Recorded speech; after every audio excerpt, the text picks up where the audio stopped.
The S&P 500 has broken out of a small inverse head and shoulders formation, which is a bullish reversal formation. So in the short to intermediate term, we think the market could run up to the old recovery highs or the old all-time highs up near the 1700 level. Hi, this is Mark Arbiter with S&P's Chart Room.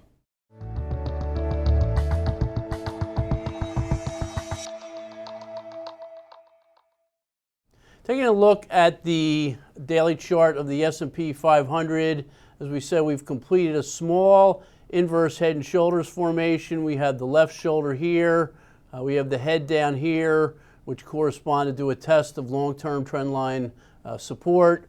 And then we had an intraday decline, which formed the right shoulder. Yesterday, we broke above the top of the formation, which was about the 1670 level.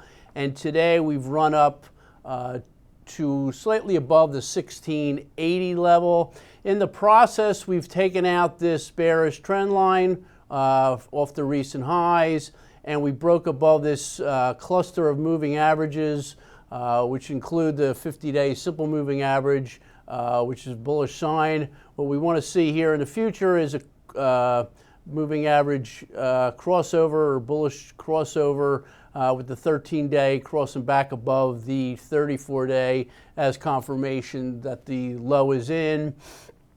The problem here is that, at least in the short term, is that this morning we ran up to the beginning part of this overhead supply, which runs about from 1680 up to the all-time highs of 1710. The market has since pulled back after running just above the 1680 level. As we hit this overhead supply, it's a small area of overhead supply, so we're not really worried about it. But in the very short term, maybe from today's high, we could see some backing and filling before the next advance.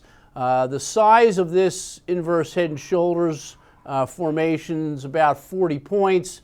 If we add that to the breakout level of 1670, it just happens to correspond to a potential measured move up to the 1710 level, which represents the all-time high. Once that occurs, and assuming this is wave one of a new advance, we see the potential for a fairly deep retracement, maybe retracing 38.2% to 61.8% of this move off the 1627 low. Possibly could come back to this trend line wherever that sits. But once this initial move and then the wave two conclude, we think that the market could really take off and move to above 1800 as we move out towards the end of this year and into next year.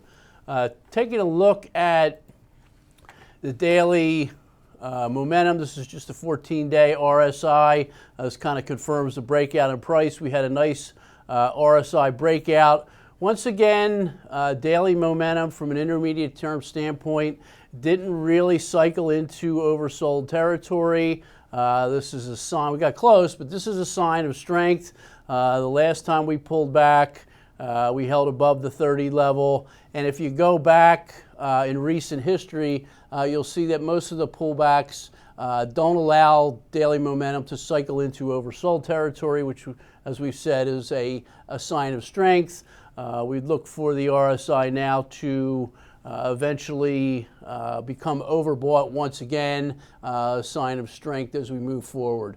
This has been Mark Arbiter with S&P's Chart Room.